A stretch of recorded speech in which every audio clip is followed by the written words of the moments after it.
मैंने कदर तवक्कुफ के बाद सिलसिला कलाम अज़ नौ शुरू किया।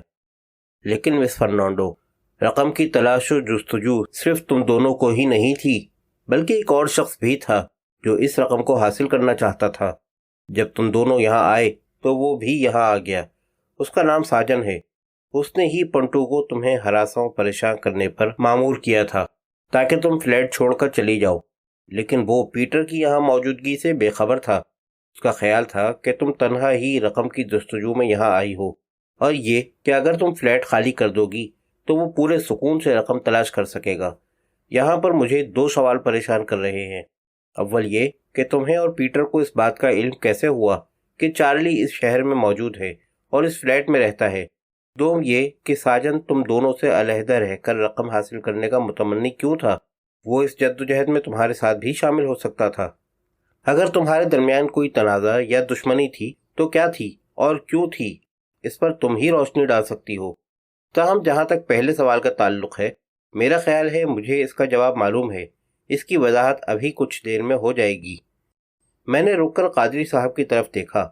अब मैं फ्लैट में होने वाली सरगर्मियों और कत्ल की वारदात की तरफ आता हूँ। कादरी साहब, इस इमारत में जैसा कि आपने देखा है, आमद और रफ्त के दो रास्ते हैं, बैरूनी और अकबी। बैरूनी दरवाज़ा दिन में खुला रहता है, लेकिन रात में अंदर से बंद कर दिया जाता है, और ये जिम्मेदारी अमूमन मिस्टर गिलबर्ट निभाते हैं। जबकि अकबी दरवाज़ा मुस्तकिल तौर पर बंद रहता है और किसी ख़ास ज़रूरत के वक्त ही खोला जाता है। उसकी एक चाबी मिस्टर गिलबर्ट के पास और एक सुल्वीना के पास रहती है। अब अगर रात के औकात में जब बैरूनी दरवाज़ा अंदर से बंद हो चुका हो, तब इमारत के अंदर आने के लिए अकबी दरवाज़ा ही इस्तेमाल हो सकता है, ख़ास तौर पर अगर एहतियात और इख्फा मकसूद हो। लेकिन इस सूरत में ये ज़रूरी है कि अकबी दरवाजे का ताला अंदर से खोला जाए।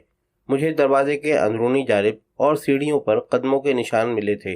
बादअज़ा ये साबित हुआ कि वो निशानात दो तरह के थे, ज़नाना और मर्दाना। एक इंकशाफ ये भी हुआ कि ज़नाना जूतों के निशान एक दूसरे से मुख्तलिफ हैं। यही सूरत मर्दाना निशानात के साथ भी थी।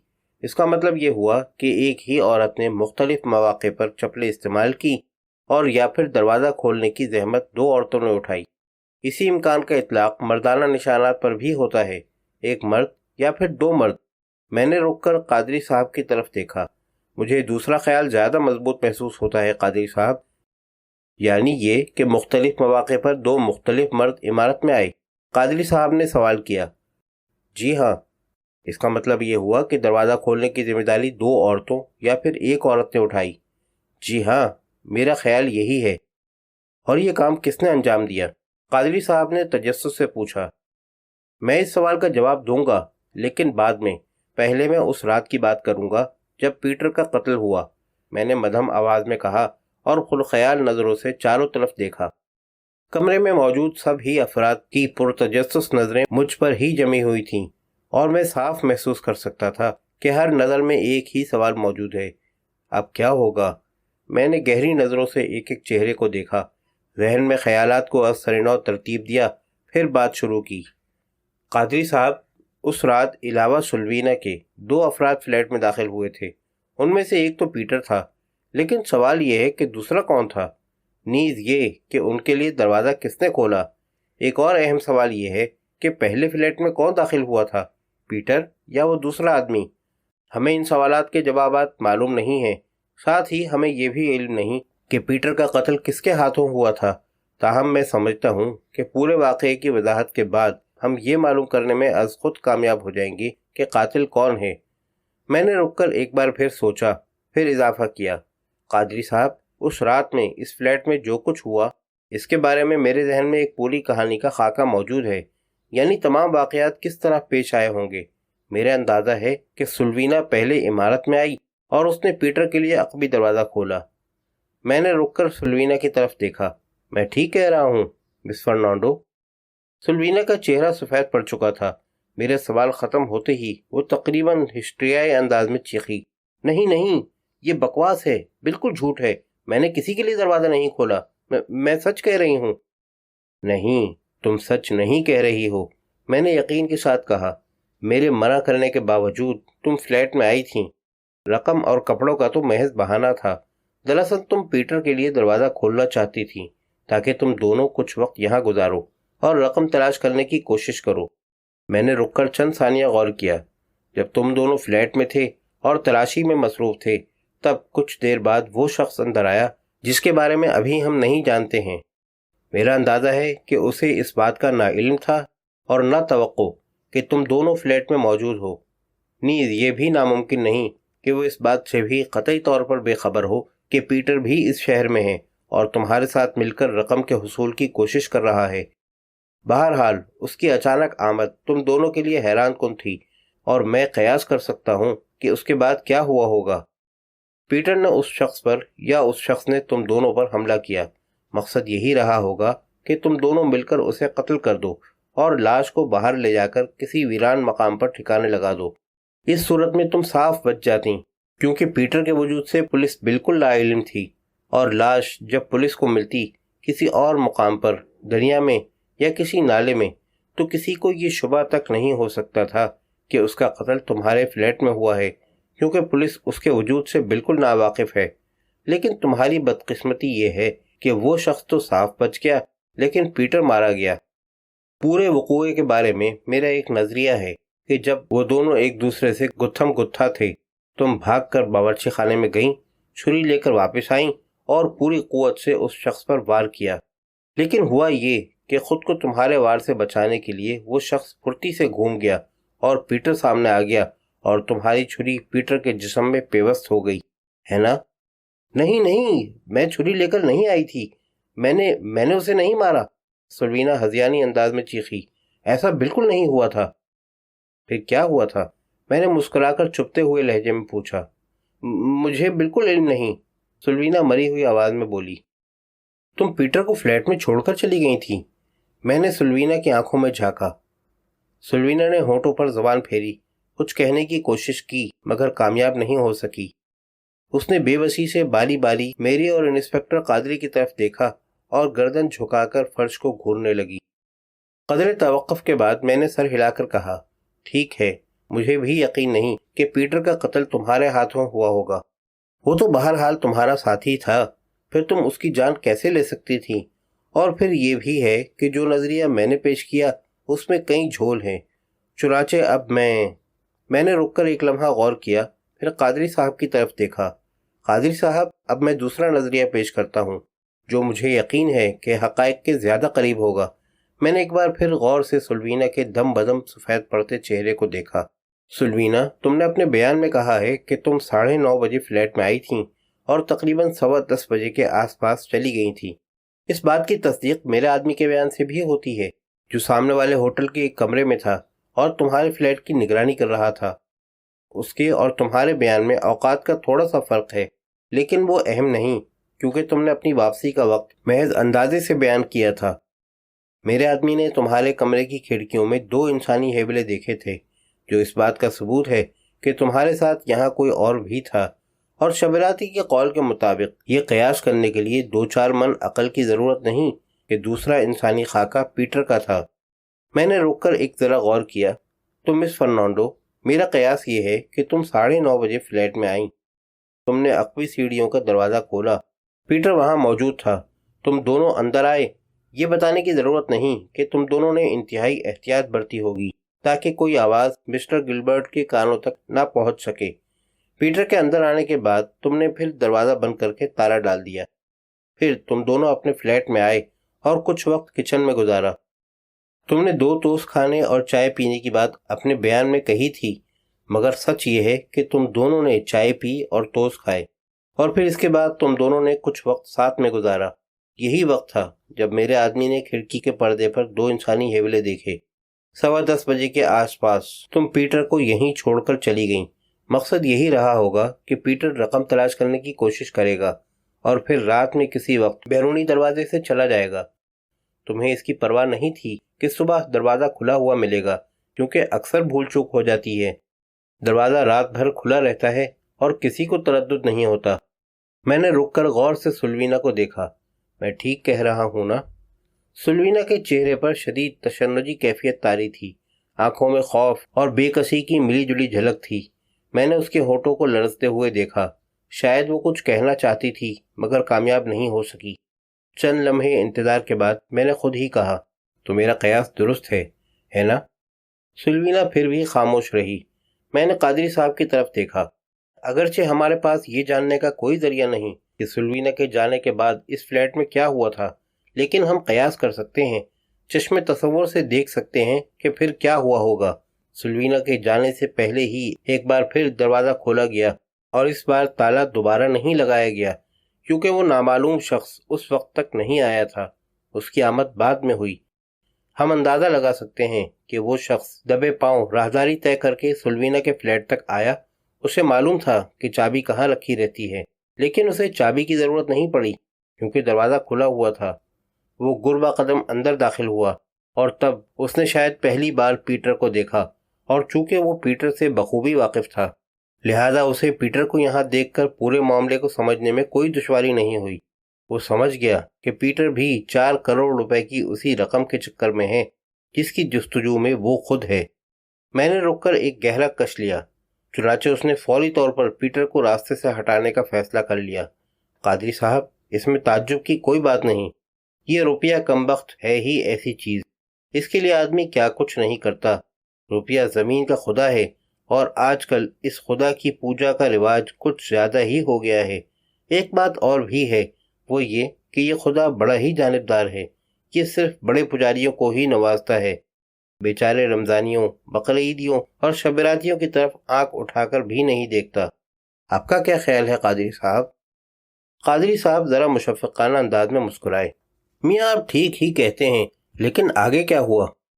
कादरी साहब, हतमी तौर पर कयास करना मुमकिन नहीं कि फिर क्या हुआ होगा। इस नामालूम शख्स ने पीटर पर अचानक हमला किया, या फिर ये कि पहले दोनों में कुछ झगड़ा हुआ। बहरहाल जो भी सूरत रही हो, वो शख्स अंजाम कार पीटर को कत्ल करने में कामयाब हो गया। मैंने रुककर एक और कश लिया। कादरी साहब, सुलवीना के बावर्ची खाने में जो छुरी मिली थी और जिस पर आले कत्ल का शुबा है, मेरे कयास के मुताबिक कत्ल के लिए उसे इस्तेमाल नहीं किया गया था, बल्कि उस नामालूम शख्स ने इस मकसद के लिए अपना चाकू इस्तेमाल किया था। हो सकता है कि उसके चाकू का साइज और फल छुरी के मुताबिक ही रहा हो। मेरा अंदाजा है कि उसने पीटर की बेखबरी में पीछे से वार किए। यही वजह है कि हमें पीटर की पीठ पर 2 गहरे जख्मों के निशान मिले थे। पीटर औंधे मुंह फर्श पर गिरा होगा, लेकिन उस शख्स ने उसकी मौत को यकीनी बनाने के लिए उसे सीधा करके एक बार सीने पर भी किया होगा। बाद अज़ां उसने बावर्ची खाने से छुरी उठाई। उसने ये काम बहुत एहतियात से किया होगा। हो सकता है दस्ताने इस्तेमाल किए हों, ताकि अगर सुलवीना के उंगलियों के निशान छुरी पर हों तो वो मिटने ना पाएं। फिर उसने छुरी के फल पर पीटर का खून लगाकर एहतियात से साफ कर दिया होगा। यही वजह है कि हमें छुरी पर खून के ज़र्रात मिले थे, और वो शख्स चाहता भी यही था, ताकि सारा शुबा सुलवीना पर हो। बाद अज़ां बिल्कुल ऐसा ही हुआ। पुलिस ने बिला तकल्लुफ सुलवीना को गिरफ्तार कर लिया। कादरी साहब ने तफक्कुर आमेज अंदाज में गर्दन को जुम्बिश दी। मियाँ, आपका कयास काफ़ी हद तक मजबूत मालूम होता है, ताहम सवाल यह है कि आप इसे साबित कैसे करेंगे? बटन से, मैंने कहा। बटन? कादरी साहब हैरान होकर बोले। जी हाँ, मैंने पुरख्याल अंदाज में जवाब दिया। मैंने अब्दुल करीम को एक छोटा सा बटन दिया था, सुरमई रंग का। उसमें काले धागे का एक छोटा सा टुकड़ा भी फंसा हुआ था। आपको याद है ना? कादरी साहब चौंक कर बोले, हाँ मियाँ, मुझे याद है। अब्दुल करीम ने वो बटन मुझे दिया था और वो मेरे दफ्तर में मौजूद है। वो बटन? मैंने गहरी नज़रों से चारों तरफ देखा। कातिल की उस कमरे में मौजूदगी का नाकाबिले तरदीद सबूत है, क्योंकि वो बटन मुझे दरवाजे के नीचे से मिला था। मेरा अंदाज़ा है कि कातिल और मकतूल के दरमियान थोड़ी बहुत मुज़ाहमत ज़रूर हुई थी। मुमकिन है पीटर ने घायल होने के बाद हाथ पैर चलाए हों, कातिल का हाथ पकड़ने की कोशिश की हो। इस मुज़ाहमत और जद्दोजहद के बायस कातिल की आस्तीन का बटन, जिसका धागा पहले ही कुछ कमज़ोर होगा, टूट कर निकल गया। कातिल को जाहिर है कि इसका एहसास तक नहीं हुआ। उसने इत्मीनान से बाकी काम ख़त्म किया और मैंने यकायक रुक कर कादरी साहब की तरफ देखा। कादरी साहब, वारदात की इत्तला मिलने पर जब आप यहाँ आए थे, तब आपने न सिर्फ जाए वारदात का, बल्कि इमारत के दीगर हिस्सों का जायज़ा भी लिया था। हाँ, कादरी साहब ने सर को असबात में जुम्बिश दी। और अक़बी दरवाज़ा आपको खुला हुआ मिला था? खुला हुआ नहीं, भिड़ा हुआ था, और इसका ताला करीबी ताक में रखा था, लेकिन चाबी नहीं थी। नहीं, قادری صاحب غور سے مجھے دیکھ رہے تھے۔ ان کی آنکھوں میں ایک تجسس آمیز چمک تھی۔ ٹھیک ہے، میرا بھی یہی خیال تھا، کیونکہ اگر تالا لگا ہوتا تو بڑی گڑبڑ ہو جاتی، میں نے سوچتے ہوئے کہا، کیونکہ جس نے دروازہ کھولا تھا اس کے پاس دروازہ دوبارہ بند کر کے تالا لگانے کا وقت نہیں تھا۔ مگر میاں تالا کھولا کس نے تھا؟ قادری صاحب نے پرتجسس لہجے میں سوال کیا۔ صبر صبر قادری صاحب، صبر۔ میں نے عجلت سے ان کی بات کاٹی۔ تھوڑا سا انتظار کیجیے، ابھی یہ بات بھی واضح ہو جائے گی۔ اس سے پہلے کہ ہم دروازہ کھولنے والے کے بارے میں بات کریں، میں ایک بار پھر پیچھے جاؤں گا اور ڈکیتی کے بارے میں بات کروں گا۔ اگرچہ ہم اس بینک ڈکیتی کے بارے میں تفتیش نہیں کر رہے ہیں، لیکن کیا کیا جائے؟ اس ڈکیتی کا ہمارے شہر میں وقوع پذیر ہونے والے واقعات سے، جن کی ہم تحقیقات کر رہے ہیں، گہرا تعلق ہے۔ قادری صاحب، میں نے ابھی ذکر کیا تھا کہ ڈکیتی کی واردات پر کام کرنے والے پولیس افسران کو پورا یقین ہے کہ واردات میں 4 نہیں 5 افراد شامل تھے۔ 4 نے واردات انجام دی تھی، جبکہ 5ویں آدمی کا کام کار چلانا تھا۔ قادری صاحب، مجھے یہ کہتے ہوئے خوشی ہو رہی ہے کہ پولیس کا خیال بہت حد تک درست ہے۔ 5واں فرد تھا تو ضرور، لیکن اس کے لیے ہم مذکر کا نہیں مؤنث کا صیغہ استعمال کریں گے۔ یعنی آپ کا مطلب ہے کہ… قادری صاحب نے چونک کر کہا، جی ہاں، وہ مرد نہیں تھا، عورت تھی۔ اور وہ عورت… میں نے ہاتھ کے اشارے سے قادری صاحب کو ذرا صبر کرنے کے لیے کہا، پھر سگریٹ کا ایک چھوٹا سا کش لے کر چاروں طرف نگاہ ڈالی۔ کمرے میں جو تناؤ پہلے سے موجود تھا، اس میں یکایک کئی گنا اضافہ ہو گیا تھا۔ کئی لوگوں کے زور سے سانس لینے کی آواز ابھری تھی۔ مسٹر گلبرٹ، مارتھا اور سلوینا نے بے چینی سے پہلو بدلا تھا۔ سب انسپکٹر گلزار کی آنکھوں میں ناشتی، تیش اور حقارت کی کیفیت کچھ اور گہری ہو گئی تھی۔ میں نے یہ بھی دیکھا کہ مائیکل کی گردن کچھ اور جھک گئی تھی، مگر اس کی دزدیدہ نظریں بہرحال مجھ پر ہی جمی ہوئی تھیں۔ میں کچھ دیر تک اس صورتحال سے لطف اندوز ہوتا رہا، پھر میں نے ذرا گہری نظروں سے سلوینا کی طرف دیکھا۔ مس فرنانڈو، تم کار چلانا جانتی ہو؟ ہاں، تھوڑی بہت، سلوینا نے ہکلا کر کہا۔ اس کی آنکھوں سے گھبراہٹ اور خوف آیا تھا۔ میں مسکرایا۔ اچھا ہوا تم نے تسلیم کر لیا۔ جھوٹ بولنے کا کوئی فائدہ نہ ہوتا، کیونکہ یہ جو میرا ساتھی آدم ہے نا، میں نے انگلی سے آدم کی طرف اشارہ کیا، یہ بڑے کام کا آدمی ہے۔ شاعری ہر چند کے بالکل نہیں کرتا، کیونکہ آج تک ردیف قافیے کا فرق اس کی سمجھ میں نہیں آیا، لیکن معلومات کے حصول میں اسے ید طولہ حاصل ہے۔ کبھی کبھی تو یہ ایسی معلومات بھی حاصل کر لیتا ہے جو سرے سے ہوتی ہی نہیں۔ چنانچہ اس نے دارالحکومت میں اپنی تحقیقات کے دوران یہ معلوم کر لیا تھا کہ تم نہ صرف ڈرائیونگ جانتی ہو، بلکہ بہت اچھی ڈرائیور ہو۔ خاص طور پر گاڑی تیز چلانے میں تمہیں ملکہ حاصل ہے۔ میں نے رک کر لمحہ بھر غور کیا۔ آدم کو حاصل ہونے والی معلومات کے مطابق حیدر نے ڈکیتی سے کچھ ہی دیر پہلے کار اور ڈرائیور کا بندوبست کیا تھا۔ ڈی سوزا کا کہنا تھا کہ وہ ڈرائیور کے بارے میں کچھ نہیں جانتا، لیکن ہمارے پاس یہ یقین کرنے کی معقول اور مضبوط وجوہ موجود ہیں کہ حیدر نے عین وقت پر تمہیں اس ذمہ داری کے لیے منتخب کیا۔ تم کو صرف کار چلانا تھی، ڈکیتی میں براہ راست حصہ نہیں لینا تھا۔ واردات کے دوران حیدر پولیس مقابلے میں مارا گیا، ڈی سوزا گرفتار ہوا۔ بعد ازاں تم کئی بار ڈی سوزا سے ملنے جیل گئیں، جو اس بات کا ثبوت ہے کہ تم اس پورے معاملے سے نہ صرف واقف تھیں، بلکہ کسی نہ کسی طور اس میں شامل بھی تھیں۔ میں یہ اندازہ نہیں لگا سکتا کہ ڈی سوزا سے ملاقات کے لیے جانا محض دلی قربت کی بنا پر تھا، یا پھر تم اس لیے جاتی تھیں تاکہ رقم کے حصول کے لیے ڈی سوزا کی مدد سے کوئی پلان بنا سکو، کیونکہ پیٹر تو موجود تھا، مگر چارلی غائب ہو چکا تھا۔ 4 کروڑ روپے کی خطیر رقم بھی غائب تھی، اور تمہارے لیے ناممکن تھا کہ اتنی بڑی رقم سے محرومی کا داغ اپنے دل پر لو اور چپ ہو کر بیٹھی رہو۔ تم اس رقم کو حاصل کرنا چاہتی تھیں، اور اس کے لیے تم کچھ بھی کر سکتی تھیں، لیکن ہوا یہ کہ ڈی سوزا جیل میں مر گیا۔ میں نے رک کر سلوینا کو چپتی ہوئی نظروں سے دیکھا۔ میں ٹھیک کہہ رہا ہوں نا مس فرنانڈو؟ سلوینا نے زبان سے کچھ نہیں کہا، بس جلتی ہوئی نظروں سے مجھے دیکھتی رہی۔ میں نے ایک چھوٹا سا کش لیا۔ پیٹر روپوش تھا، لیکن تم سے اس کا رابطہ بہرحال قائم تھا۔ ڈی سوزا کے مرنے کے بعد تم اور پیٹر اکٹھے ہوئے اور چارلی کی تلاش اور رقم کی بازیافت کی کوششیں شروع کیں۔